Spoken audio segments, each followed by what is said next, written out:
এরপরে প্রশ্ন হলো, সামনে কবরস্থান, হর্ন বাজানো নিষেধ, এই সাইনবোর্ড লেখা কতটা যৌক্তিক? সুন্দর একটা প্রশ্ন। অনেক কবরস্থানের পাশে লেখা থাকে সামনে কবরস্থান, হর্ন বাজানো নিষেধ। এই সাইনবোর্ড কেন লাগানো হয় আমার জানা নেই।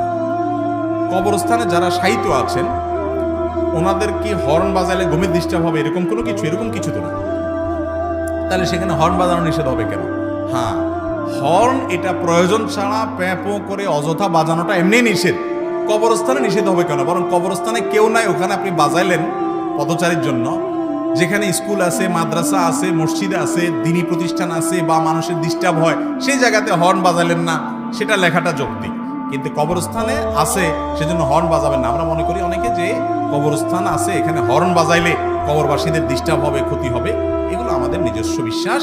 আমরা যতটুকু জানি কবরস্থানের ওখানে আশেপাশে আওয়াজ হলে কবরবাসীদের কোনো ক্ষতি হয় এমন কোনো কথা নেই। তবে হ্যাঁ, এটা ঠিক যে হর্নের মধ্যে বিশেষ করে কিছু কিছু হর্ন আছে যে হর্নগুলো আপনার কি বলা যায়, আজকাল তো কিছু হর্ন বাইর হয়েছে এমন আপনার যেটা মিউজিক্যাল ইনস্ট্রুমেন্ট ব্যবহার করে যেরকম হয় ওরকম।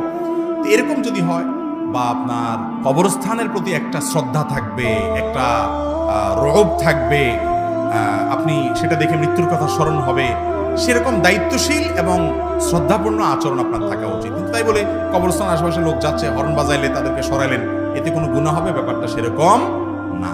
কবরস্থানের পবিত্রতা বা মর্যাদা যেন রক্ষা হয় সেই চেষ্টা করতে হবে, সেটা ভিন্ন কথা। কিন্তু হর্ন বাজারে যে নষ্ট হয়ে যাবে, গুনাহ হয়ে যাবে মানুষকে সরাইতে গেলে, এরকম কোনো কথা নেই।